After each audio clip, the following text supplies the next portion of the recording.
আপনি কেন এসে তেলাপিয়া চাষ করবেন? দেখেন, এসে তেলাপিয়া এই জন্যই চাষ করবেন কারণ কি এসে তেলাপিয়ার পোনা গুণে মানে অতুলনীয়। এবং কি এই তেলাপিয়া যখন চাষ করবেন সেই ক্ষেত্রে আপনি বলতে পারেন ভাই আমি তো নতুন খামারি, সেই ক্ষেত্রে আমি বলবো আপনাকে আমরা গাইডলাইন ফ্রিতে দিচ্ছি, যে কোনো সমস্যায় আমরা আপনাকে সমাধান দিব। আপনি আমাদের থেকে পোনা সংগ্রহ করার পর থেকে যে কোনো সমস্যার সমাধান আমরা দেওয়ার জন্য 24 আওয়ার আমরা অ্যাভেলেবল আছি।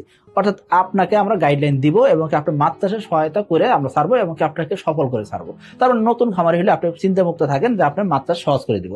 তারপর হলো কি যারা লোকসান করছেন এইসব খামারি যদি আসেন সেই ক্ষেত্রে বলবো যে কোনো মাছ চাষে লোকসান করছেন আপনি আমাদের সাথে আসেন, আমরা আপনাকে লাভবান খামারি করে তুলবো। তারপর আছে কি যেসব খামারি ঝুঁকি নিতে ভয় পাইতেছেন এইসব খামারের ক্ষেত্রে যদি বলি সেক্ষেত্রে আমি বলবো তেলাপিয়া চাষ হলে একদম সহজ, নিরাপদ, ঝুঁকিহীন। সো আপনি ইজিলি এই তেলাপিয়া চাষ করতে পারেন। আর এসে তেলাপিয়া যখন চাষ করবেন সেক্ষেত্রে মাত্র 4 মাসে মাছ বিক্রি করতে পারবেন।